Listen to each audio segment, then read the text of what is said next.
మరొకసారి మన ప్రభువైన యేసుక్రీస్తు నామములో మీకు అందరికీ వందనాలు.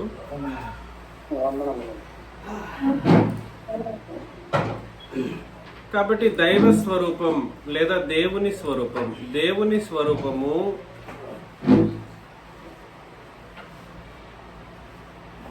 స్వరూపము మానవ జాతికి సరైనటువంటి విధానంలో అర్థం చేయబడడానికి ఎంపిక చేయబడినటువంటి కాలము వేరు. దైవ స్వరూపమైన దేవుని స్వరూపమైన సరైన విధానంలో అర్థం చేయబడడానికి ఎంపిక చేయబడిన నిబంధన కూడా వేరు. నిబంధన కాలము వేరు. పరిశుద్ధ ప్రజలు అనబడినటువంటి సంఘము వేరు. ఇది కాలానుగుణంగా జరిగిన ఒక కార్యక్రమం. ఆ కాలము సంకల్పాన్ని ఉద్దేశించినట్లుగానే జరుగుతూ రావడం అన్నది మనం ఖచ్చితంగా అర్థం చేసుకోవాల్సినటువంటి ఒక ముఖ్యమైనటువంటి విషయం. అర్థమవుతుంది కదా? కాబట్టి ఆదికాండం 1వ అధ్యాయం 26 అది ఖచ్చితంగా ఒక ప్రవచనమని, ఆ 26వ వచనం మాత్రమే ప్రవచనమని, 27వ వచనం ప్రకారం దేవుడు తన స్వరూపమందు తన పోలిక చొప్పున నరులను చేశారన్నటువంటి సత్యాన్ని మనం గుర్తించగలిగాం. ఇది యథేచ్ఛగా జరిగిపోయినటువంటి విషయము కాదు. ఇప్పుడు ప్రభువైన క్రీస్తు యేసు సిలువలో తన రక్తం కార్చడం ద్వారా ఏర్పాటు చేయబడినటువంటి నరజాతి ఎవరైతే ఉన్నారో వాళ్ళు ఆ దైవ స్వరూపాన్ని సంతరించుకునేటువంటి ఒక కార్యక్రమం జరగకూడదన్నటువంటి పరిస్థితుల్లో మరొకడు తన స్వరూపాన్ని మానవ జాతికి చాలా చాలా దారుణంగా కార్యక్రమం చేస్తూ వస్తూ ఉన్నాడు. క్రీస్తు శిలువ వరకు వాడు ఎంత కష్టం పడలేదు అపవాది. క్రీస్తు శిలువ వరకు అపవాది తన స్వరూపాన్ని మానవ జాతికి కనిపించేటట్లుగా చేయకుండా వాళ్ళకి ఇచ్చినటువంటి నియమ నిబంధనలనే ఉపయోగించుకున్నాడు. దేవుడిచ్చిన నిబంధననే వాడుకొని తనదైన శైలిలో తన స్వరూపమందు తన పోలిక చొప్పున నరులను తయారు చేసుకుంటూ వచ్చుకున్నాడు అన్నమాట. కయ్యూను తర్వాత సంగతి, అతని తదనంతరం వచ్చినటువంటి మానవ జాతి కావచ్చు, అతను అయిపోయిన తర్వాత నోవహు కాలంలో నోవహుకు సంబంధించినటువంటి వాళ్ళు కావచ్చు, వీళ్ళందరూ కూడా సరే ఏ విశ్వాసమును బట్టి నీతిమంతులుగా పిలువబడ్డారో వాళ్ళు తప్ప మిగిలిన వాళ్ళందరూ కూడా సరే వీళ్ళందరూ విశ్వాసమును బట్టి ప్లస్ దేవుని యొక్క కృపను బట్టి వాళ్ళు శేషంగా ఎంచబడ్డారు. మనం అనేక సందర్భాల్లో రామపత్రికలో మనం చదివాం. దేవుని కృప అనేది శేషుల మీదనే ఉంచబడింది పాత నిబంధన కాలంలో అనే విషయాన్ని చదివాం. శేషం మాత్రమే మిగిల్చబడి ఆ కృప దేన్ని బట్టి, క్రీస్తు మరణాన్ని బట్టి వాళ్ళ మీద కృపను చూపించాల్సినటువంటి అవసరత తండ్రిని దేవునికి వచ్చింది. అది సంకల్పంలో భాగమే. ఎవరికైనా గుర్తుందా ఆ విషయం నేను చెప్పింది? గుర్తుంది కదా? కాబట్టి ఆలోచన చేయండి.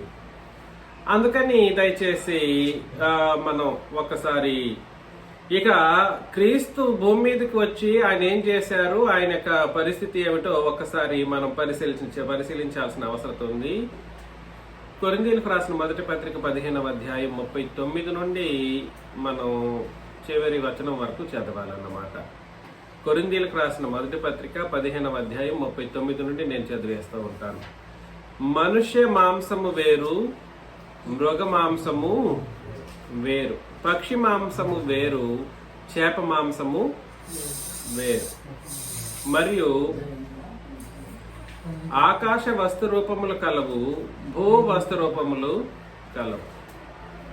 ఆకాశ వస్తు రూపముల మహిమ వేరు, భూ వస్తు రూపముల మహిమ వేరు. సూర్యుని మహిమ వేరు, చంద్రుని మహిమ వేరు, నక్షత్రముల మహిమ వేరు. మహిమను బట్టి ఒక నక్షత్రమునకును మరి ఒక నక్షత్రమునకును భేదములు కలదు కదా. మృతుల పునరుత్థానమును అలాగే శరీరము క్షయమైనదిగా విత్తబడి అక్షయమైనదిగా లేపబడును, ఘనహీనమైనదిగా విత్తబడి మహిమ గలదిగా లేపబడును, బలహీనమైనదిగా విత్తబడి బలమైనదిగా లేపబడును. ప్రకృతి సంబంధమైన శరీరముగా విత్తబడి ఆత్మ సంబంధమైన శరీరముగా లేపబడును. ప్రకృతి సంబంధమైన శరీరం ఉన్నది గనుక ఆత్మ సంబంధమైన శరీరము కూడా ఉన్నది. ఇందు విషయమై అక్కడ కనెక్ట్ చేస్తున్నాడు చూసుకోండి. ఆదామును మొదటి మనుషుడు జీవించు ప్రాణి ఆయనని వ్రాయబడి ఉన్నది. ఆదామును మొదటి మనిషి. ఎత్తంగానే నిద్రపోతే ఎట్లా తిమోతి గారు? ఇందు విషయమై ఆదామును మొదటి మనుషుడు జీవించు ప్రాణి ఆయనని వ్రాయబడి ఉన్నది. కడపటి ఆదాము జీవింప చేయు ఆత్మ ఆయను. 2 ఆదాముల గురించి ఇక్కడ మాట్లాడడం జరిగింది. ఒక ఆదాము ఏమయ్యాడు? జీవించు ప్రాణి అయ్యాడు. కడపటి ఆదాము జీవింపజేయు ఆత్మ ఆయను. ప్రాణి కాదు, ఆత్మ. కాబట్టి కడపటి ఆదాము జీవింపచేయు ఆత్మ. కడపటి ఆదాము ఎవరు? యేసు ప్రభు. కడపటి ఆదాము యేసు ప్రభు. ఆత్మ సంబంధమైనది మొదట కలిగినది కాదు, ప్రకృతి సంబంధమైనది మొదట కలిగినది గనుక తర్వాత ఆత్మ సంబంధమైనది. మొదట మనుషుడు భూసంబంధి అయి మంటి నుండి పుట్టినవాడు. 2వ మనుష్యుడు పరలోకము నుండి పుట్టినవాడా వచ్చినవాడా? వచ్చినవాడు. ఈ మాట ఎవడు నమ్మట్లేదు. ఈ బైబిల్ చదివే వాళ్ళే నమ్మట్లేదు. ఈరోజు క్రిస్మస్ జరుపుకునే వాళ్ళందరూ కూడా ఆయన వచ్చినవాడని నమ్మట్లేదు, పుట్టినవాడని నమ్ముతూ ఉన్నారు. ఆయన ఎక్కడి నుండి మ్యూట్లో పెట్టండి మరి దాస్ గారు. ప్రభువైన యేసుక్రీస్తు కడపటి ఆదాము పరలోకము నుండి పుట్టినవాడు కాదు, పరలోకము నుండి వచ్చినవాడు. కాబట్టి యేసు ప్రభువుని అవమానపరచటానికి ఏ హిందువో లేదా ఏ ముస్లిమో లేదా ఏ నాస్తికుడో లేదా ఇతరత్ర మత గ్రంథాలను చదివే వాళ్ళు అవసరం లేదు. ఉన్న వాక్యాన్ని తప్పుగా చదువుకుంటే లేదా ఉన్న వాక్యాన్ని ఇష్టారాజ్య బోధగా చేసుకుంటే ఆయన అవమానపరిచేటువంటి పరిస్థితులు సులభం.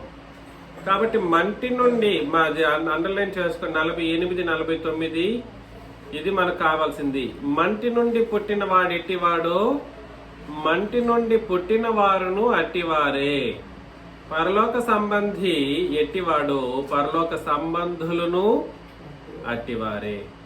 మరియు మనము మంటి నుండి పుట్టిన వాని పోలికను ధరించిన ప్రకారము పరలోక సంబంధి పోలిక అండర్లైన్ చేసుకోండి. ఇంతకు ముందు మనం మాటలు ఆలోచన చేశాం. దేవుడు మన స్వరూపమందు మన పోలిక చొప్పున అని అన్నాడు. అది ఇక్కడ నెరవేర్చబడే ఒక అద్భుతమైనటువంటి సంగతి అన్నమాట. అదేవిధంగా తన స్వరూపమందు తన పోలిక చొప్పున అనేటువంటి మాట మనకు అర్థం కావాలి. స్వరూపము, పోలిక, గుర్తు, ఈ 3 పదాలు దాదాపు బిబ్లికల్ సినానిమ్స్ అన్నమాట. రాసుకోవచ్చు. నేను అడుగుతాను మరలా. స్వరూపము, పోలిక, గుర్తు. స్వరూపము, పోలిక, గుర్తు అనేటువంటి ఈ మాటలు మనం గుర్తు పెట్టుకోవాలి. ఇది దాదాపు సమానార్థాన్ని ఇచ్చేటువంటి పదజాలాలు. ఇప్పుడు మరలా 49 మరియు మనము మంటి నుండి పుట్టిన వాని పోలికను ధరించిన ప్రకారం అంటే అర్థం ఏమిటి? నరరూపం. మంటి నుండి పుట్టిన వాడెవడు? ఆదాం. ఆదాం యొక్క రూపమును బట్టి మనం ఏ పోలికను కలిగిన వాళ్ళంగా ఉన్నాము. అందుకని షేతుకున్నటువంటి ప్రత్యేకతను కూడా మనం అర్థం చేసుకోవాలి. ఆదాముకున్నటువంటి రూపాన్ని పాపం చేయడం ద్వారా కోల్పోతే ఏంటి ఆ రూపం? ఆదాముకున్నటువంటి మొదటి రూపం ఏమిటి? దేవుని రూపం, దేవుని స్వరూపము కలిగినటువంటి వాడిగా ఉన్నాడు. అయితే షేతు వచ్చేసరికి ఏమైపోయింది, పాపం చేయడం ద్వారా దేవుని యొక్క స్వరూపాన్ని కోల్పోవడంతో పాటు ఇంక నరుణ్ణే కనేటువంటి పరిస్థితి జరిగిపోతూ వచ్చింది. నరరూపం దాల్చడం అని అంటే ముందుగానే పాపం చేసే ఒక పరిస్థితి గురించి కాదు అక్కడ మాట్లాడుతున్నది. పెరిగి పెద్దవాడయ్యేంత ప్రతి సందర్భంలోనూ కూడా సరే. అందుకే యాకోబు పత్రికలో మీకు అనేక సార్లు వివరించాను. గత వారం కూడా యూట్యూబ్ లో పెట్టలేదు, కానీ గత వారంలో మాట్లాడిన సందర్భం కూడా అదే. యాకోబు పత్రిక 1వ అధ్యాయం 17లో ఏమన్నాడు, పిల్లలు అనేవాళ్ళు దేవుడు అనుగ్రహించు వరమైనటువంటి వాళ్ళు, శ్రేష్టమైన వాళ్ళు, పర సంబంధమైన వాళ్ళు, అదేవిధంగా జ్యోతిర్మయుడకు తండ్రి యొద్ద నుండి వచ్చువారు. కాబట్టి ఈ విషయం మనకు అర్థమైనప్పుడు పిల్లలు కూడా సరే దేవుని యొక్క స్వరూపాన్ని అంటే తండ్రి యొక్క స్వరూపాన్ని కలిగిన వాళ్ళు అయినప్పటికీ పెరిగి పెద్దవాళ్ళు అయ్యేంత వరకు ఆ స్వరూపం అనేది ఉండాల్సినటువంటి పరిస్థితులు ఉన్నాయి. ఖచ్చితంగా పాపం చేస్తారు, అందుకని నరుని యొక్క పోలిక వాడికి ఉంటదన్నమాట.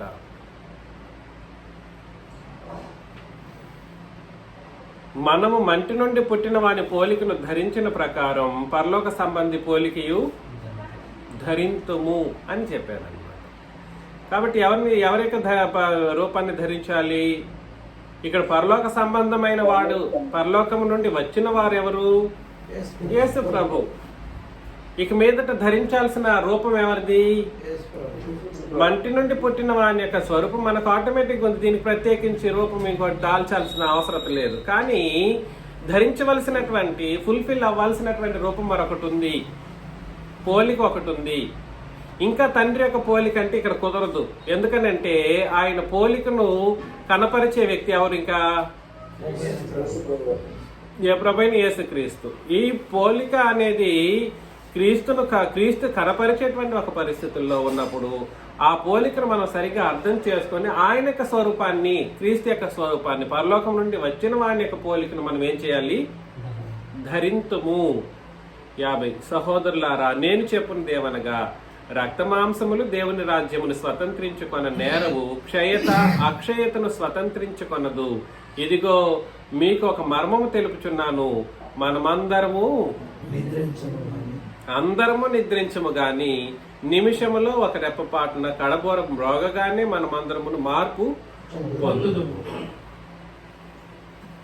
బోరం రోగును అప్పుడు మృతులు అక్షయులుగా లేపబడుదురు, మనము మార్పు పొందుదుము. క్షయమైన ఈ శరీరము అక్షయతను ధరించుకొనవలసి ఉన్నది, మర్త్యమైన ఈ శరీరం అమర్త్యతను ధరించుకొనవలసి ఉన్నది.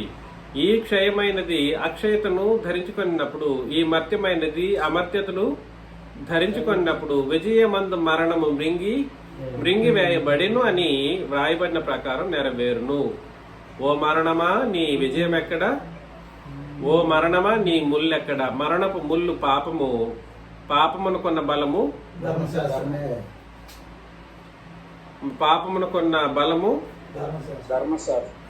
అయినను మన ప్రభుని యేసుక్రీస్తు మూలముగా మనకు జయము అనుగ్రహించుచున్న దేవునికి స్తోత్రము కలుగును గాక. కాగా నా ప్రియ సహోదరులారా, మీ ప్రయాసం ప్రభువునందు వ్యర్థము కాదని ఎరిగి స్థిరులను కదలని వారును ప్రభు కార్యాభివృద్ధి యందు ఎన్నటికి ఆసక్తులై ఉండుడి, నిద్రపోకండి. ఎన్నటికి ఆసక్తి కలిగిన వాళ్ళుగా ఉండాలి. సో ఇక్కడ ఏం చెబుతున్నాడు? దేవుడు ఏం చెబుతున్నాడు, లేదా ప్రభువు ఏం చెబుతున్నాడు అని అంటే, భూమి మీద ఉన్నప్పుడు పరలోక భూ సంబంధి అయినటువంటి మానవుడి యొక్క పోలికను మనం ధరించుకోవాల్సినటువంటి ధరించి ఆల్రెడీ ఉన్నాం. ధరించి ఉన్నప్పుడు మనం ఎవరి యొక్క పోలికను ధరించాల్సినటువంటి పరిస్థితి ఉంది? పరలోక సంబంధి అయిన వాని యొక్క పోలికను ధరించాల్సినటువంటి పరిస్థితి ఉంది. పరలోక సంబంధమైన వాని యొక్క పోలికను మనం ధరించకపోతే అక్షయులుగా లేపబడము అనడం ఇక్కడ మనం అర్థం చేసుకోవాలి. మృతులు అక్షయులుగా లేపబడుదురు, మనం మార్పు పొందుదుము అని అన్నాడు. దైవ స్వరూపము లేదా పరలోకపు సంబంధి అయిన వాని యొక్క స్వరూపం మనలో లేకపోతే మరలా మనం ఎక్కడికి వెళ్ళలేము అని అంటే పరలోకములోనికి వెళ్ళలేము. పరలోక రాజ్యం అంటే సంఘం. పరలోకములోనికి వెళ్ళలేము. ఎందుకనంటే రక్త మాంసములు దేవుని రాజ్యమును. కాబట్టి రక్త మాంసములు ఉంటే సరిపోతుంది, ఎంతకాలం ఈ భూమి మీద బ్రతికితే చాలా అన్నటువంటి అజ్ఞానపు ఆలోచన విధానాలను వదిలిపెట్టేసాల్సినటువంటి పరిస్థితి ఉంది. రాత్రి పాడారు తిమోతి గారు, ఏంటి పువ్వు లాంటిది జీవితము అది. ఆ తర్వాత ఇంకో పాట ఏమిటి, నిన్ను మోసుకొని పోదురు ఈ జీవితం. ఈ పాటలన్నీ పనికిరాని పాటలు. ఎవడు మోసుకొని పోతే ఏమి, ఎవడు తీసుకొని పోతే ఏముంది? నువ్వు చేరాల్సినటువంటి గమ్యం ఏమిటి? ఈ శరీరాన్ని మోసుకెళ్ళిపోయేదాన్ని చూసి నువ్వేం నేర్చుకుంటే ఏమి నేర్చుకోలేవు. నువ్వు నేర్చుకోవాల్సింది ఏమిటి? క్రొత్త నిబంధన నువ్వు నేర్చుకోవాల్సింది ఏమిటనంటే పరలోకం నుండి వచ్చిన వాని యొక్క పోలికను నువ్వు నేర్చుకోవాలి. ముఖ్యంగా అది నేర్చుకుంటే ధరిస్తావు, నేర్చుకోకపోతే ధరించలేవు. కాబట్టి శరీరాన్ని మోసుకెళ్ళిపోయేటువంటి బాధలు అవసరం లేదు. మరి దేని గురించి బాధపడాల్సినటువంటి పరిస్థితి ఉంది? ఆసక్తి ఎప్పటికీ అని అన్నాడు. ప్రభువు కార్యాభివృద్ధి యందు ఎప్పటికీ ఆసక్తులనై ఉండడి అని అన్నప్పుడు దాని అర్థం ఏమిటి అని అంటే ప్రభువుకు సంబంధించినటువంటి ఆ పోలికకు సంబంధించినటువంటి విషయాలు ఏవైతే ఉన్నాయో వాటినన్నింటినీ కార్యాభివృద్ధితో మనం ఏం చేయాలి? కార్యాన్ని చేయడంతో పాటుగా అభివృద్ధిని సాధించాల్సినటువంటి పరిస్థితి ఉంది. ఈ రోజు బాప్తిసం తీసుకున్నటువంటి వాళ్ళు నాలో ప్రభు యొక్క రూపం ఎంతవరకు ఎదిగిందో అభివృద్ధి చేయడం కొరకు కార్యరూపం చేసే ఒక పరిస్థితి మనందరం కలిగి ఉండాల్సినటువంటి అవసరం ఉంది. ఎక్కడ వేసిన గొంగలు ఎక్కడే అన్నట్టుగా కాకుండా బాప్తిసం తీసుకున్నాం, క్రొత్త నిబంధన ప్రకారం సరే సంతోషం. అందుకే అక్కడ అన్నాడు పాపము ఒక మనిషిలో ఏం చేసిందని అంటే ఇంతకు ముందు మనం ఆలోచన చేసిన దాని ప్రకారం దేవుని యొక్క స్వరూపాన్ని దూరం చేసింది. అది పితృయుగంలో నుండి ఇప్పటి వరకు జరుగుతూనే ఉంది. పిల్లవాడిలో నుండి వాడు పెరిగి పెద్దవాడు అయ్యేంత వరకు కూడా పాపం ద్వారా ఏం కోల్పోతున్నాడు? దేవుని తండ్రి యొక్క స్వరూపాన్ని కోల్పోతూ ఉన్నాడు. అయితే పితృయుగంలో నుండి ధర్మశాస్త్ర యుగంలో వచ్చేంత వరకు ధర్మశాస్త్రం కూడా ఏం చేసిందంట? పాపములకున్న బలంగా మారిపోయింది. ధర్మశాస్త్రం ఏమయ్యింది? ఎప్పుడైనా కూడా సరే ఈ వ్యత్యాసాన్ని గుర్తించట్లేదు. ఏమి క్రొత్త నిబంధనలు అపోస్తులు పాత నిబంధనలు మాట్లాడలేదా? బోధ చేయలేదా? ధర్మశాస్త్రం బోధించలేదా? ఇది ఎలా చెప్పింది? ఎక్కడ చెప్పాడు దేవుడు? అపోస్తులు ఎక్కడ రాశారు? ఏమని రాశారు? పాత నిబంధన రాశారా? పాత నిబంధన రాశారా అపోస్తులు? దేవుడు రాయమని చెప్పాడా? అడిగితే తిరిగి ఏమంటారు? పాత నిబంధన పాటించమని చెప్పారు అపోస్తులు అంటే కాదంట తిరిగి. పోతే అట్లా, లేకపోతే ఇట్లా. ఎంత అజ్ఞానమా! ఈ క్రీస్తు సంఘం అని చెప్పేటువంటి అబద్ధపు సంఘంలో ఉన్న వాళ్ళు కూడా సరే ఒక పిక్చరైజ్డ్ వేలు, ఒక కష్టితత్వం అనేది లేకుండానే వెళ్ళిపోతూ ఉంది. సంఘం అని చెప్పుకుంటూ అపవాది డెన్లో ఉంటూ ఉన్నారు, చెరలో ఉంటూ ఉన్నారు. అపవాది గోతిలో దిగిపోతూ ఉన్నారు. ధర్మశాస్త్రం ఏం చేసిందంటే చదవండి 55.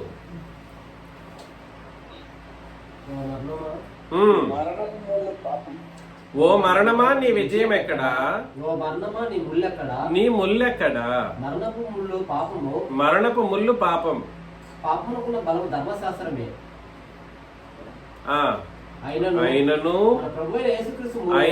అని అంటే ధర్మశాస్త్రమే అది అయిపోయింది. ఒకప్పటికి అయిపోయినను మన ప్రభు అయిన యేసుక్రీస్తు మూలముగా మనకంటే సంఘములో ఉన్న వాళ్ళకి జయం అనుగ్రహించిన దేవునికి ఏం కలుగుతుంది?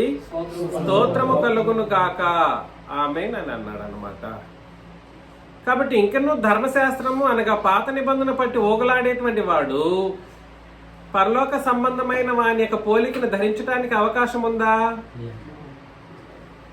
పాపాన్ని జయించే అవకాశం లేదు అన్నాడు. పాపములకు ఉన్న బలం ఏమిటి? ధర్మశాస్త్రం.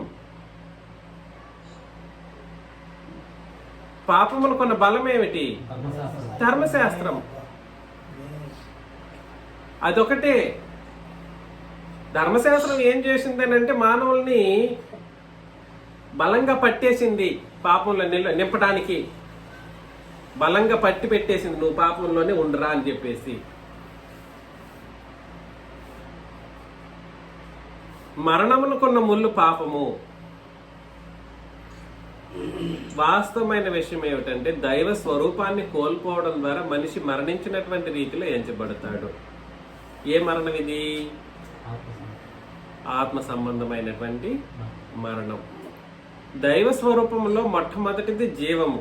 అది నేను మరలా వివరిస్తాను. ఇది సబ్జెక్టే పెద్ద. దైవ స్వరూపం అనేది చాలా పెద్ద subject. It can be dealt in 1 day or 2 days or 3 days. It is an evergreen subject. It can be ever preached. ఎప్పుడు బోధిస్తూనే ఉండే ఒక అద్భుతమైనటువంటి సబ్జెక్ట్ అన్నమాట.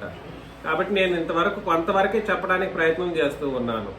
దేవుని స్వరూపంలో ఒకటి జీవం అనే విషయాన్ని నేను మీకు మరలా వివరిస్తాను. కాకపోతే పాపం అనేది చేయడం ద్వారా మనుషుడు ఏం చేశాడు అని అంటే దైవ స్వరూపాన్ని కోల్పోయాడు.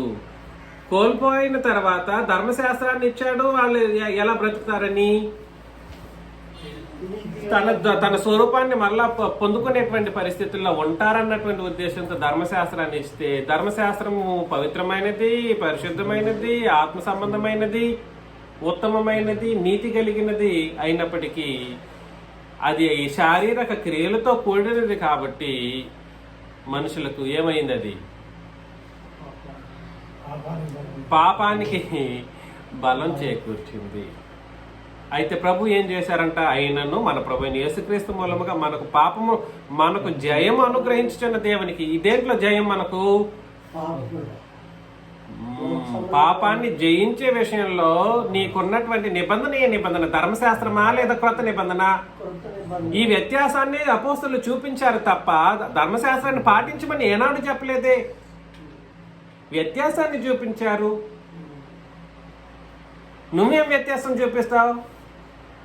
నీకేం అధికారం ఉంది వ్యత్యాసం చూపించడానికి? ఆల్రెడీ చెప్పిన తర్వాత వ్యత్యాసం అపోస్తలులు ఏది చూపించేశారా లేదా? చూపించి అయిపోయింది. ఇంక నువ్వేం వ్యత్యాసం చూపిస్తావు? ఇది నేడు జరుగుతున్నటువంటి అబద్ధ బోధల్లో ప్రామాణికమైనటువంటి ఒక విషయం. కాబట్టి పరలోక సంబంధమైన వాని పోలిక ఎప్పటి నుండి ప్రారంభమైంది అని అంటే సిలువలో తన మరణమును బట్టి ఆయన పోలిక అనేది సంప్రాప్తమైంది సర్వలోకానికి. ఆయన సువార్త ద్వారా అది పరిచయం చేయబడాలి సర్వప్రపంచానికి. ఆయన పోలిక, క్రీస్తు యొక్క పోలిక సర్వప్రపంచానికి ఆయన సువార్త ద్వారా ఏం చేయబడాలి? పరిచయం చేయబడాలి. కొరింథీయులకు రాసిన 2వ పత్రిక 4వ అధ్యాయం 3-4 వచనాలు. కొరింథీయులకు రాసిన 2వ పత్రిక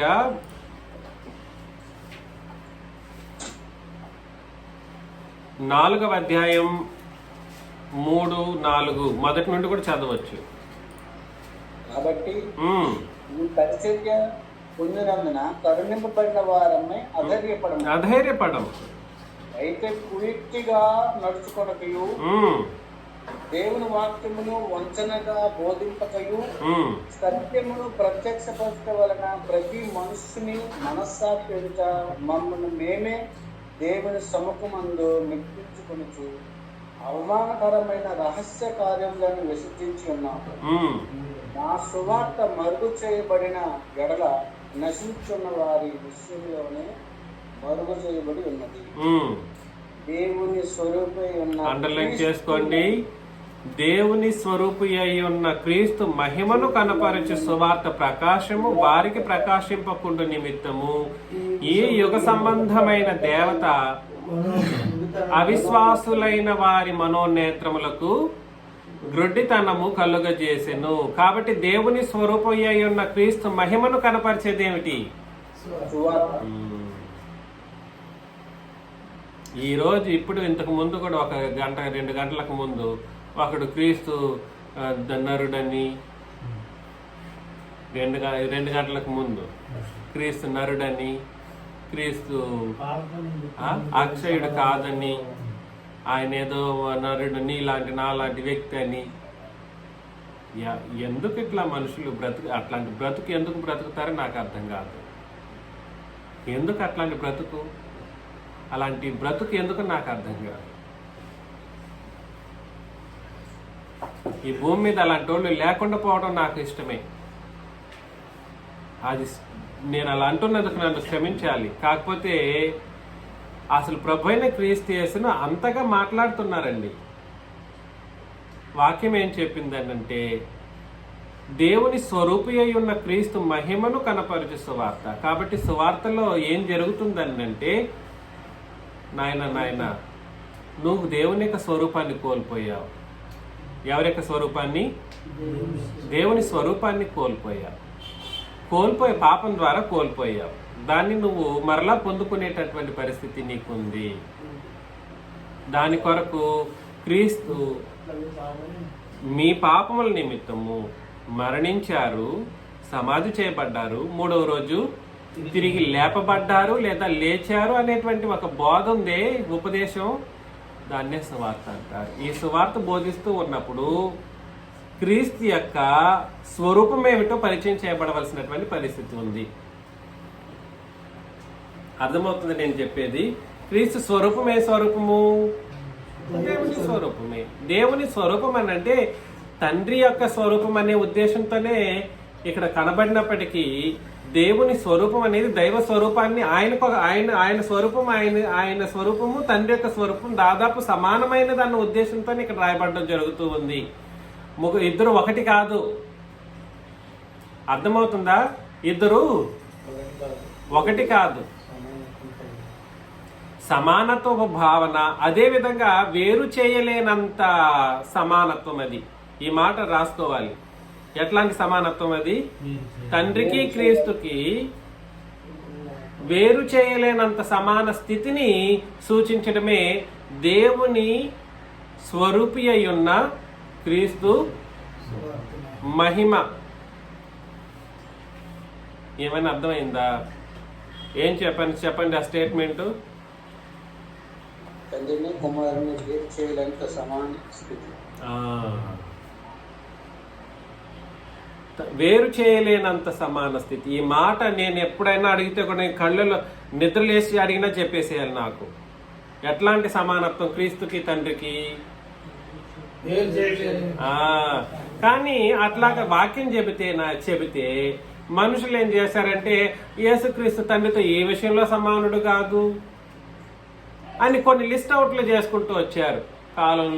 కాలాన్ని ఎరిగే విషయంలో సమానుడు కాదని, రాజరికం విషయంలో సమానుడు కాదని, ఆ తర్వాత ఇంకేదేదో కొన్ని లేనిపోయిన మాటలను కల్పించి మాట్లాడి అబద్ధపు బోధలు పుంఖానుపుంఖలుగా చేశారన్నమాట. చాలా పెద్ద తప్పు అది. నేను చెబుతున్నది దయచేసి ఈ విషయం మనకు అర్థం కావాలి.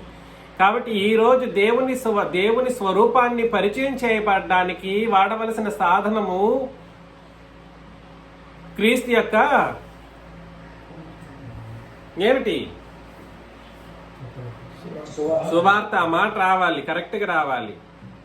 ఏం సువార్త అది?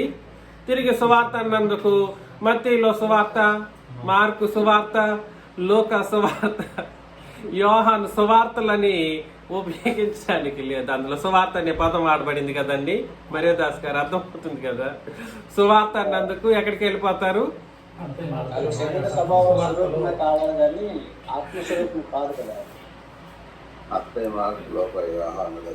అక్కడ పక్కన సువార్త అని రాయబడింది. అది సువార్త కాదా అంటాడు ఒకడు.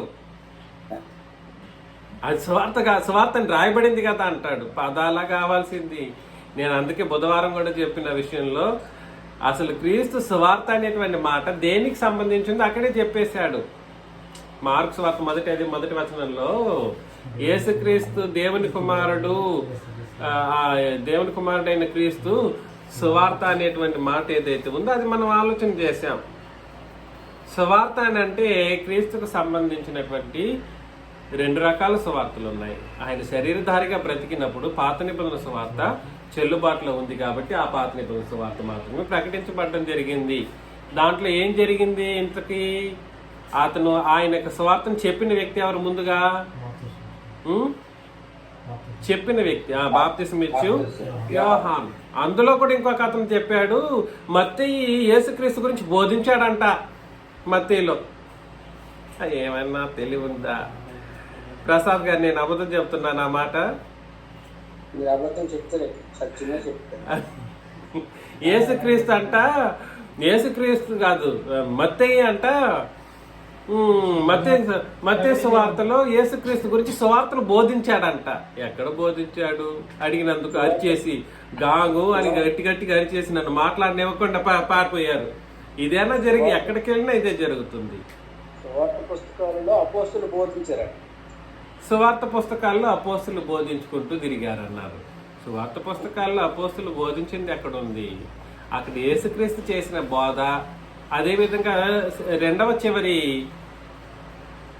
ప్రవక్త అయినటువంటి యోహాను యొక్క బోధ అందులో దాగి ఉన్నాయి.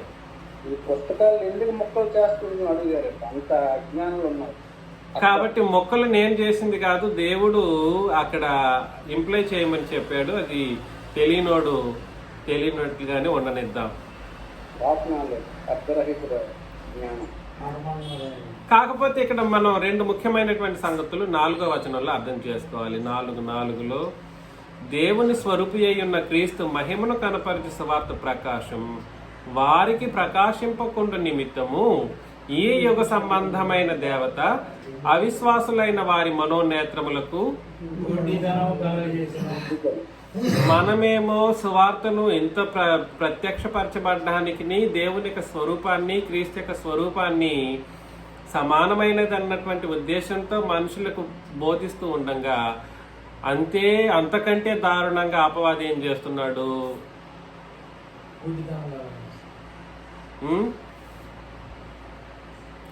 అంతకంటే దారుణంగా అపవాది ఏం చేస్తున్నాడు? మనోనేత్రాలకు. నేను కరెక్టే చెప్పానా, తప్పు చెప్పానా? తప్పు చెప్పాను నేను. ఇక్కడ నేను తప్పు చెప్పాను. ఎందుకనంటే ఎవరిని పడితే వారిని అపవాది వాడుకోలేడు. ముందు వీడు అవకాశం ఇస్తేనే. ఇప్పుడు నేను సువార్తను ప్రకటించాను, నువ్వు దాన్ని అవిశ్వాసంతో గుర్తించావు. నేను క్రొత్త నిబంధన సువార్తను మాత్రమే బోధించాలని అన్నప్పుడు క్రొత్త నిబంధన సువార్తనే బోధించండి, మేము ప్రకటించింది కాక వేరొక సువార్తను మేమైనను పరలోకము నుండి ఒక దూత వచ్చి ప్రకటించిన వాడు ఏమైపోవాలి? శాపగ్రస్తుడైపోవాలి. అంటే అపోస్తులు ప్రకటించిన సువార్తని మీరు ప్రకటించండి అని అన్నప్పుడు మీరు పాత నిబంధన వాడకూడదని చెప్పారు. మీరు ఎంత అబద్ధ బోధ చేస్తున్నాడని నన్ను అనేవాడు సువార్తను విశ్వసించాడా, అవిశ్వాసించాడా? అలాగే ఎవడైతే ఉంటాడో వాడి మన నేత్రాలు పొడవుపడతాయి తప్ప అందరి యొక్క మన నేత్రాలు పొడవుపడవు. కల్పించే అవకాశం అపవాదికి ఇచ్చింది ఎవరు? అవిశ్వాసం కలిగిన వాడు. ముందు నువ్వు అట్లా తయారవుతావు. అపవాది డైరెక్ట్ గా వచ్చేసి పట్టుకోడు ఎవడిని. నీకు సువార్తను నేను చెబుతూ ఉన్నప్పుడు నువ్వు వినలేదనుకో, గట్టిగా పట్టేస్తాడు అన్నమాట. పట్టేయడం కాదు, పొడి చేస్తాడు. ఇంకా ఏనాడు నువ్వేం చేయకూడదు,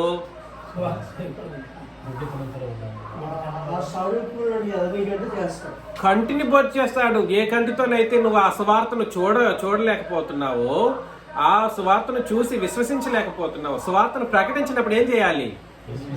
విని విశ్వసించాలి. నువ్వు అవిశ్వాసం కలిగి ఉంటే అపవాది నీకెందుకురా ఇంకా ఉన్న మనోనేత్రం, దాన్ని పెట్టి నువ్వు ఏం చూడబోతావు, నీకు అవసరమే లేదు అని చెప్పేసి పొడిచి పడేస్తాడన్నమాట. పొడి చేసి ఇంకేమవుతుంది? గ్రుడ్డితనం అయిపోతుంది. ఒకసారి గ్రుడ్డితనం వచ్చేసింది అనుకోండి, తిరిగి చూడడం అనేది కుదరదు. వాడిని రక్షించడానికి కుదరదు. కాబట్టి నేను నిబంధనాత్మకంగా మాట్లాడుతున్నాను. పితృలేఖంలో దేవుని యొక్క స్వరూపం ఏమై ఉంది, ధర్మశాస్త్ర యొక్క యుగంలో దేవుని యొక్క స్వరూపం ఏమై ఉంది, క్రొత్త నిబంధన యుగంలో దేవుని యొక్క స్వరూపం ఏమై ఉందో మీకు నేను వివరించడానికి ఆయన ప్రయత్నం చేస్తున్నటువంటి సందర్భాన్ని మీరు సరిగ్గా అర్థం చేసుకుంటేనే నేను చెప్తున్నటువంటి బోధల విషయం అనేది అర్థమవుతుంది. కాబట్టి దేవుని స్వరూపం అనేది ఇప్పుడు ఏ రూపంలో మన మధ్యలో ఉందని అంటే, క్రీస్తు మహిమను ప్రకటించేటువంటి విధానంలో స్వార్థ రూపంలో మన మధ్యలో ఉంది అని అన్నప్పుడు, క్రీస్తు వేరు, క్రీస్తు కంటే తండ్రి తక్కువ వాడు, లేదా తండ్రి కంటే క్రీస్తు తక్కువ వాడు, ఈ ఎక్కువ తక్కువ ఈ అబద్ధపు బుద్ధి ఈ మానవ జాతికి బాగా అలవాటు అయ్యింది. కాబట్టి అపవాది ఏం చేస్తాడు, అది చూడకుండా తన రూపాన్ని వీడికి ముద్రేస్తాడు అనమాట. ఏ రూపాన్ని? అపవాది తన రూపాన్ని ముద్రేసేస్తా ఉంటాడు. ముందు సువార్తలోనే పెట్టేశాడు అన్నిటినీ, ప్రతి ఒక్కటి. అది ఫెయిల్ అయిందంటే ఇంకా అన్నీ ఏమైపోతుంది? ఉంచిన విశ్వాసము ఫెయిల్, పొందిన బాప్తిస్మము ఫెయిల్. బాప్తిస్మం అనకూడదు, అదే పొందిన బాప్తిస్మం అంటే బాప్తిస్మం అని అనుకొని తీసుకున్న బాప్తిస్మం ఫెయిల్, నువ్వు ఉంటున్న సంఘము ఫెయిల్, ఆ తర్వాత చేసే ఆరాధన, ఎన్ని కష్టాలు పడి లక్షలు పోగు చేసి నువ్వు ఖర్చు పెట్టి కార్యక్రమాలు జరిగించినా ఫెయిల్. ఇవన్నీ ఫెయిల్ అయిపోయి పరలోకం వెళ్ళిపోతావా? జరిగిందన్నీ ఫెయిల్ అయిపోయేసి నువ్వు పరలోకం వెళ్ళిపోగలవా? వెళ్ళలేవు. అందుకని ఈరోజు చిన్నరాజు అనే ఈ క్రొత్త నిబంధనను బోధించే వాడి దగ్గర బాప్తిస్మం అన్నది చాలా ఇంపార్టెంట్. లేదా క్రొత్త నిబంధన ప్రకారం బోధించి బాప్తిస్మం ఇవ్వబడడం అనేది ఒక చిన్నరాజునే కాకపోవచ్చు. రేపొద్దున మన సహోదరులు ప్రీచర్లు అనబడిన వాళ్ళు ఉన్నారు, తయారైపోయారు, అన్ని 4 రాష్ట్రాల్లో ఉన్నారు ఇప్పుడు. వీళ్ళ ద్వారా బాప్తిస్మాలు అనేది సర్వప్రపంచం అన్నది పొందుకోవాల్సినటువంటి పరిస్థితి ఉంది. కాబట్టి దేవుని స్వరూపము ఏ రూపంలో మన మధ్యలోకి వచ్చిందని అంటే, ఏ రూపంలో మన మధ్యలోకి వచ్చింది? సువార్త రూపంలోకి వచ్చేసింది. సువార్త అంటే ఏమిటి ఇంతకీ? మనందరి పాపముల నిమిత్తం మన ప్రభువైన క్రీస్తు యేసు మరణించి సమాధి చేయబడి 3వ రోజు. మీరు కానీ తమిళ్లో గత వారం పెట్టిన సబ్జెక్టులు చూసినప్పుడు ఒకడు క్రిస్మస్ ద్వారా కూడా సువార్త ప్రకటించాలని తమిళ్లో రాసి పెట్టాడు కామెంట్. నేను క్రిస్మస్ ఎందుకు చేయకూడదనే దానికి. ఇదంతా పద్ధతి కాదు. పద్ధతి, దానికి ప్రత్యేకించినటువంటి పద్ధతులు ఉన్నాయి సువార్త ప్రకటించడానికి. నంబర్ 1 పద్ధతి ఏమిటి? నిబంధన. ఫస్ట్ అండ్ ఫార్మోస్ట్ పద్ధతి ఏమిటి? నిబంధన. రెండవది కూడా కాదు, అదే సమానమైనటువంటి రెండవ ఫార్మోస్ట్ పద్ధతి ఏమిటి? సంఘం. సువార్త అనేది ఎవడు పడితే వాడు చేయడానికి లేదు. మరలా సువార్త అనేది ఎవడు పడితే వాడు చేయడానికి లేదు. ఏ మరియదాస్ గారు వెళ్ళి చెప్పొచ్చు, తిరిగి మరియదాస్ గారు వాళ్ళ అబ్బాయి చెప్పడానికి లేదు. ఇక్కడ అర్థమవుతుంది నేను చెబుతున్నది. మరియదాస్ గారు చెప్పడానికి సంఘంలో చేర్చబడ్డారు కాబట్టి ఆయనేళ్ళే చెప్పొచ్చు. లేదు నా కొడుకు చేస్తాడు, మీరెవరు చెప్పడానికి అని అన్నాడు అనుకోని మరియదాస్ గారు, తప్పు అవుతుందండి అంటాను నేను. ఆయన చెప్పడు ఏనాటికి, ఆయనకి సంగతులు తెలుసు కాబట్టి. కాకపోతే చెబుతున్నాను, సువార్తను చెప్పటానికి పద్ధతుల గురించి నేను మాట్లాడుతూ ఉన్నాను. ఒకటి ఏమిటి? మార్గం లేదా పద్ధతి అన్న మార్గం అన్న ఒకటే. సువార్తను ప్రకటించడానికి మొట్టమొదటి మార్గం ఏమిటి? క్రొత్త నిబంధన. నిబంధన అంటే తిరిగి అన్ని కలిపి అయిపోతారు. నేను అందుకే ప్రత్యేకించి పదజాలాలు వాడుతూ ఉంటాను. ఏమిటండి? దేని ప్రకారమే ఇప్పుడు సువార్తను ప్రకటించాలి? కేవలం ఇంటూ క్యూబ్ అని కూడా రాసుకోవచ్చు. క్రొత్త నిబంధనే అయి ఉండాలి. అదే సమానమైనటువంటి రీతిలో ప్రకటించవలసిన రెండవ మార్గం ఏమిటి అని అంటే ఏమిటి? సంఘము ద్వారా పంపించబడి, నేడు ఈ రోజు సంఘం ద్వారా పంపించబడడానికి మన సంఘస్థులే సహకరించట్లేదు. ధనం విషయంలో చాలా వెనుకబడిపోయి ఉంది మన పరిస్థితులు. ఇంత తీవ్రంగా మనం చెప్పాల్సినటువంటి క్రొత్త నిబంధన పరిస్థితుల్లో సంఘం అనేది ఈ విషయంలో సహకరించలేని పరిస్థితుల్లో ఉన్నారు చాలా మంది. ప్రసాద్ గారు అనొచ్చు, చిన్నరాజు గారు వెళ్తారు, ఆయన సంపాదిస్తున్నాడు, ఆయన వెళ్తాడని.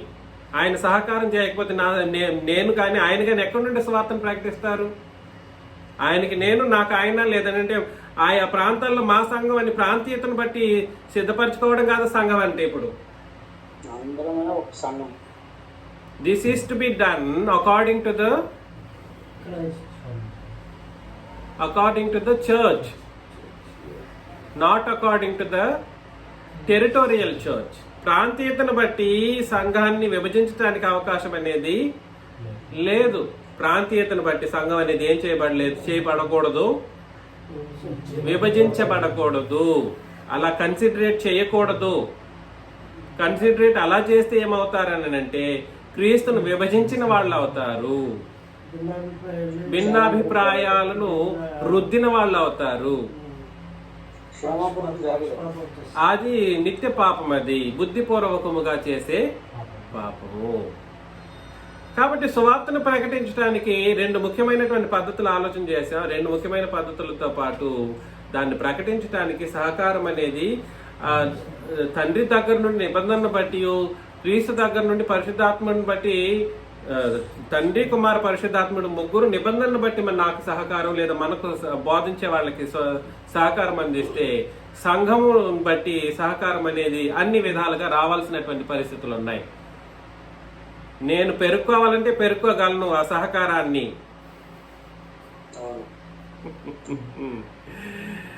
నేను ప్రేమతో మెలగడానికే ప్రయత్నం చేస్తున్నాను. ఎంతైనా నన్ను నేనే కష్టపెట్టుకొని నా కళ్ళే నేను పొడుచుకొని ఈ కార్యక్రమాలు అనేది జరుగుతూ ఉంది. మిమ్మల్ని నేను ప్రేమతో హెచ్చరిస్తున్నటువంటి విషయాన్ని దయచేసి ఆలోచన చేయండి. సహకారం లేకపోతే ఈ సత్యసువార్త అనేది ప్రకటించబడేటువంటి ప్రమాదం చాలా తీవ్రతరమైపోతుంది రాబోయే రోజుల్లో. అందుకని మీ యొక్క సహకారం ధనంతోనే కాదు, అన్ని విధాలుగా రావాల్సినటువంటి పరిస్థితులు ఉన్నాయి. ఈ విషయం మనం గుర్తుపెట్టుకోవాలి. ఈ రెండు మాటలు మీరు గుర్తుపెట్టుకోండి. రెండు మాటలు ఏమిటి? దేవుని స్వరూపి అయి ఉన్న క్రీస్తు మహిమను కనపరిచేది ఇప్పుడు ఏమిటి? సువార్త. సువార్త సువార్తను రెండు విధాలుగా రెండు మార్గమును బట్టి ప్రకటించాలి. ఏమిటి అవి? ఒకటి క్రొత్త నిబంధన, రెండు క్రొత్త నిబంధన సంఘం. తిరిగి సంఘం అని అంటే ఏదేదో సంఘం అనుకోపోతారు. సంఘం అని అంటే ఏ సంఘం? ఇప్పుడు క్రొత్త నిబంధన సంఘం, అది మాత్రమే క్రీస్తు సంఘం అర్హత కలిగింది. కరెక్ట్. అదే విధానంలో ఎవడైతే ఈ సువార్తను వినలేదు, రెండవ ముఖ్యమైన పాయింట్, ఎవడైతే ఈ సువార్తను విశ్వసించలేదో, అవిశ్వాసి అయి ఉన్నాడో, వాడికి మన నేత్రాలను అపవాది ఏం చేస్తాడు? గుడ్డితనము కలుగ చేస్తాడు. దేన్ని చూడకుండా? సువార్తను వినకపోతే నువ్వు దేవుని స్వరూపాన్ని, క్రీస్తు మహిమను, దేవుని స్వరూపి అయి ఉన్న క్రీస్తు మహిమ, అది దేవుని స్వరూపి అయి ఉన్న క్రీస్తు మహిమ అంటే విభజించలేదు. ఆయన దేవుని యొక్క స్వరూపం ఎవరు అని అంటే ఇప్పుడు ఎవరంట? క్రీస్తు. అది మహిమ రూపం. ఆ రూపాన్ని సువార్తలో పెట్టినప్పుడు ఎవడైతే గ్రహించి ఈ మాట మీరు అర్థం చేసుకోండి, ఎవరైతే గ్రహించి లోబడి విశ్వసించి బాప్తిస్మం తీసుకుంటారో వాళ్ళలో ఎవరి యొక్క స్వరూపం వస్తుంది? క్రీస్తు స్వరూపము అని అక్కడ మనకు అర్థం కావాలి. ఇప్పుడు చదవాలి మీరు వచన భాగంలోకి మరలా రోమాపత్రికలో.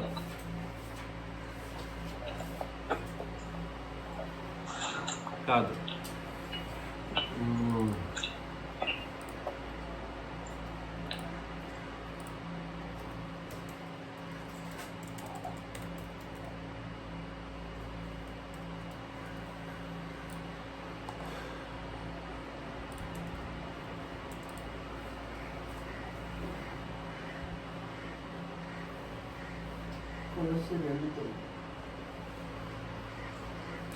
కొలసి పత్రిక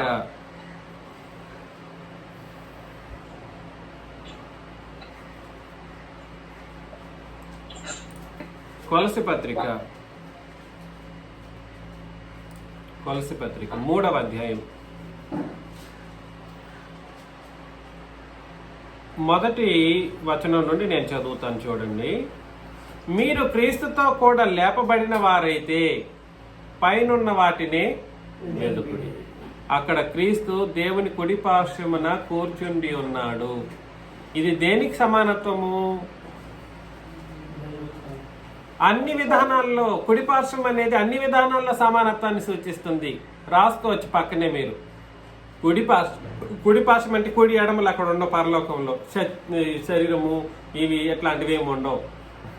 అక్కడ కుడి పార్శ్వం అనేది అన్ని విధానాల్లో సమానత్వపు స్థితిగతులను సూచించే ఒక మాట అన్నమాట. కాబట్టి మీరు క్రీస్తుతో కూడా లేపబడిన వారైతే, అంటే ఇక్కడ ఇది క్రీస్తుతో కూడా లేపబడ్డం అంటే అర్థం ఏమిటి? కరెక్ట్. బాప్తిస్మ మొదటి పునరుత్థానం గురించి మాట్లాడుతూ ఉన్నాడు. కాబట్టి నేను ఏమంటున్నానంటే, సువార్తను సరిగ్గా విని విశ్వసించినట్లయితే బాప్తిస్మంలో ఏం జరుగుతుందంటే క్రీస్తుతో పాటు మనం ఏం చేయబడతాము?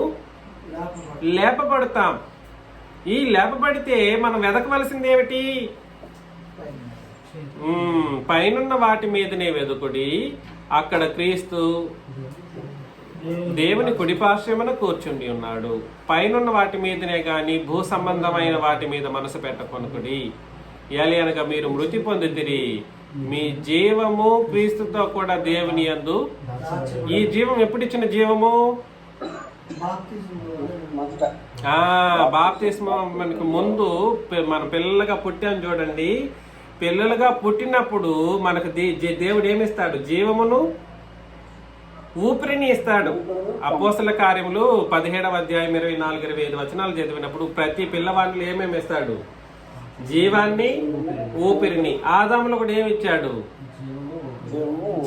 జీవమును వాయువును ఊదితే జీవాత్మ అయిను అని అన్నాడు. కాబట్టి మనం ఎప్పుడైతే పాపం చేయడం ద్వారా మరణించామో, మనకు జీవాన్ని కోల్పోయామో, ఆ కోల్పోయిన జీవం ఎక్కడికి వెళ్ళిపోతుంది? మరలా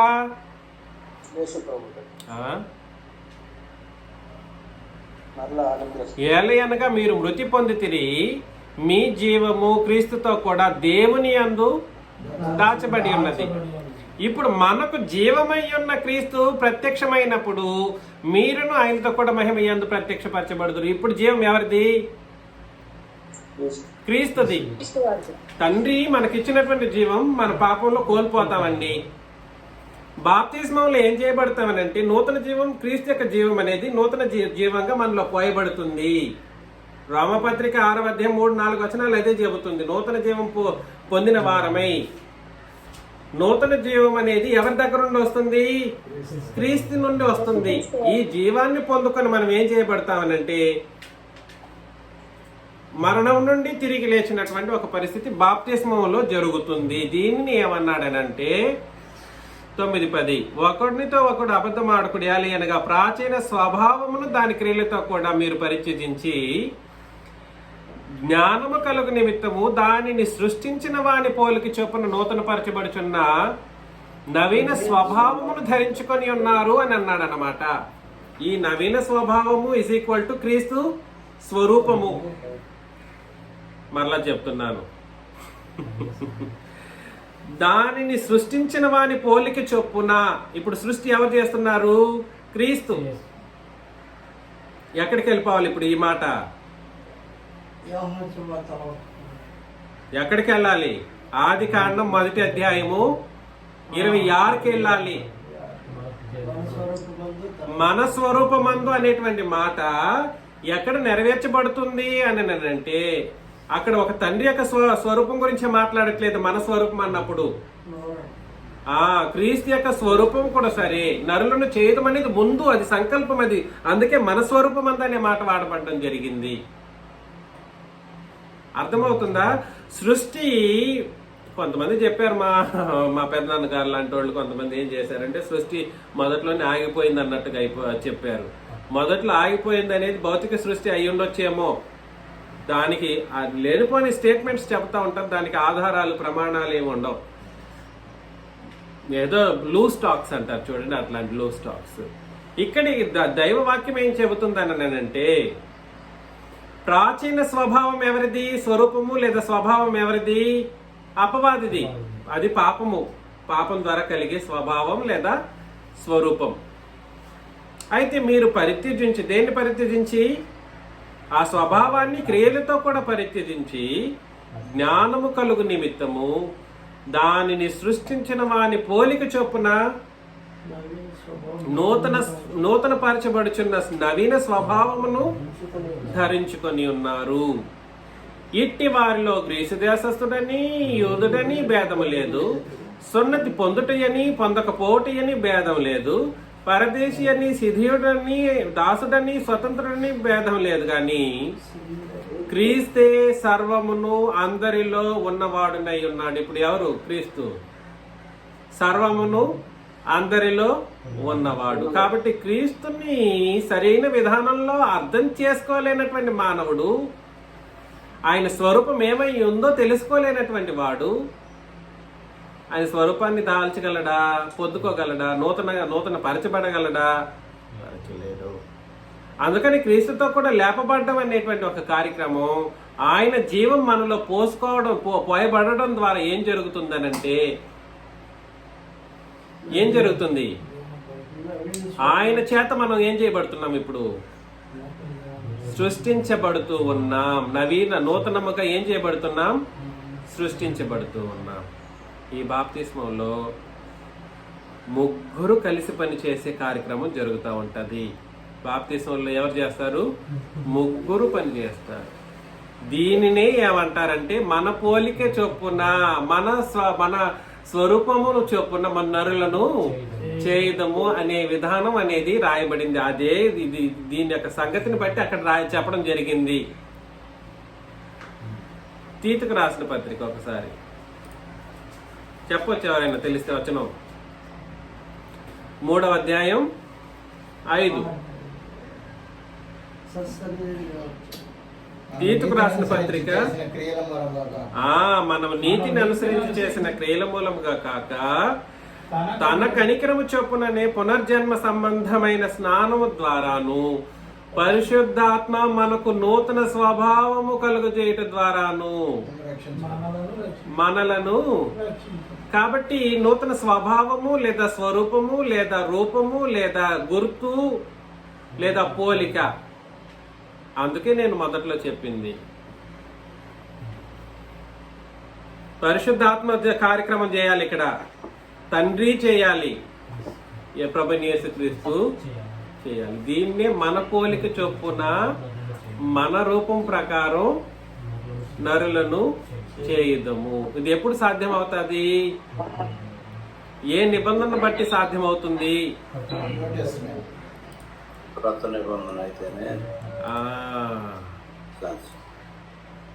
చాలా సీరియస్ విషయం ఇది కదండి. ప్రపంచమెరుగని సత్యం, ప్రపంచమే ఎరుగని సత్యం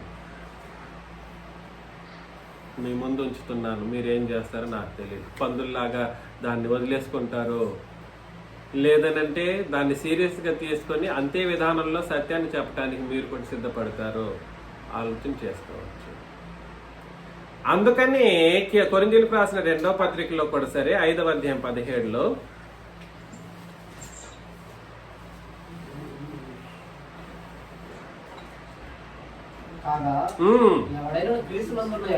క్రీస్తునందు ఉన్న ఎడల, కాబట్టి క్రీస్తునందు ఉన్న ఎడల వాడి ఎటువంటి సృష్టి? నూతన సృష్టి అనేది దేనికి సంబంధించింది? పోలికకు సంబంధించింది. నూతన సృష్టి అనే మాట స్వరూపానికి పోలికకు సంబంధించింది.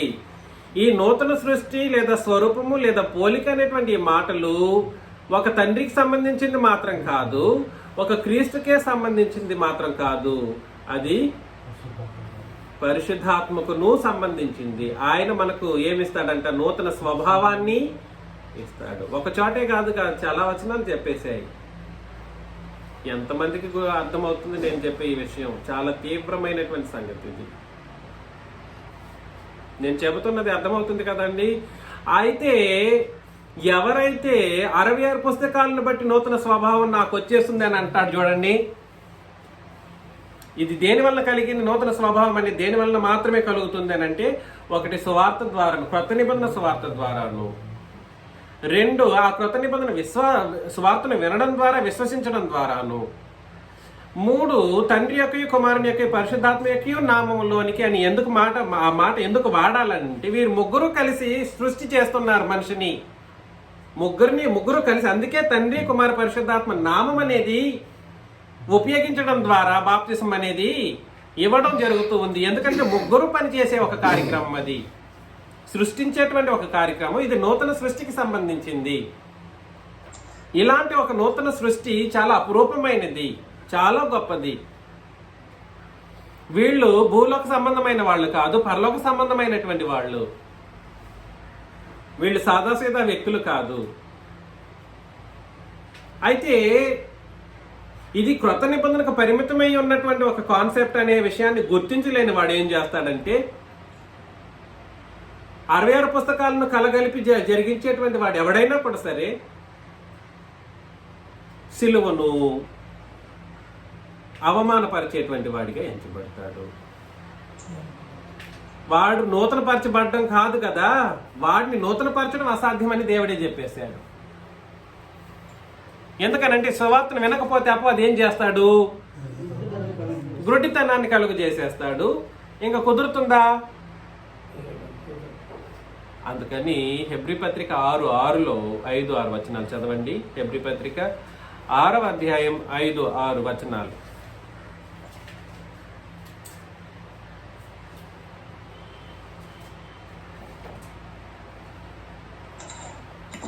దేవుని దివ్యవాక్యమును రాబో యుగ సంబంధమైన శక్తుల ప్రభావము అనుభవించిన తరువాత తప్పిపోయిన వారు తమ విషయములలో దేవుని కుమారుని మరలా శిలువ వేసి ఆహారంగా ఆయనను అవమానపరుచుతున్నారు కనుక మారు మనసు పొందినట్టు అట్టి వారిని మరలా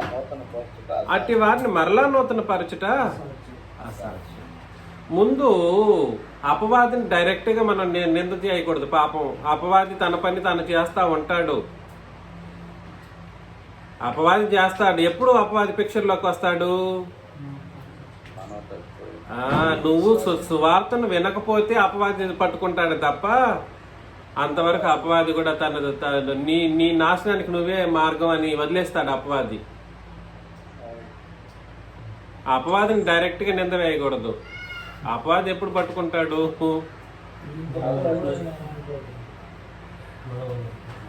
అప్పుడు.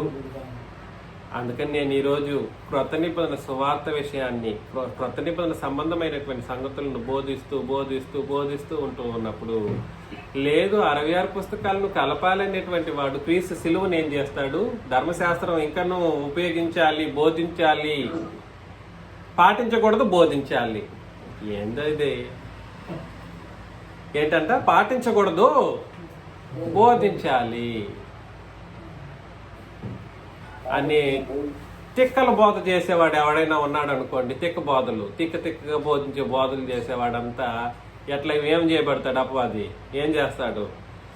అలాంటి వాడిని నూతన స్వభావం ధరింప చేయటం మనకు సాధ్యం కాదు. వాడు అట్టే వెళ్ళిపోతాడు అన్నమాట. అర్థమవుతుందా? అదే నేను చెబుతున్నది. చేయుదము అనేటువంటిది ఒకరికి సంబంధించింది కాదు, అది ముగ్గురు సంబంధించినటువంటి మాట. అందుకని తండ్రి యొక్కయో కుమారుని యొక్కయో పరిశుద్ధాత్మ యొక్కయో నామంలోనికి బాప్తిసం అన్నది ఇవ్వాలి. అప్పుడే ముగ్గురు పనిచేసి ఒక మనిషిని తమ రూపంలో, ఏ రూపంలో? తమ రూపములో. అందుకని నూతన అనే పదం వాడబడింది. క్రొత్త సృష్టి, నూతన స్వభావము, నూతన స్వరూపము, నవీన స్వభావం, ఇవన్నీ క్రొత్త నిబంధనకు సంబంధించింది కాబట్టి ఇవన్నీ నవీన నూతన క్రొత్త అంటాడు. ఇది పదాలైనా అర్థం కావట్లేదా? కనీసం తెలుగు పదాలు చదివితేనైనా అర్థం అవ్వాల్సినటువంటి పరిస్థితి ఉన్నప్పుడు ఎందుకు ఈ లోకం ఇట్లా తయారైందో నాకు అర్థం కావట్లేదు.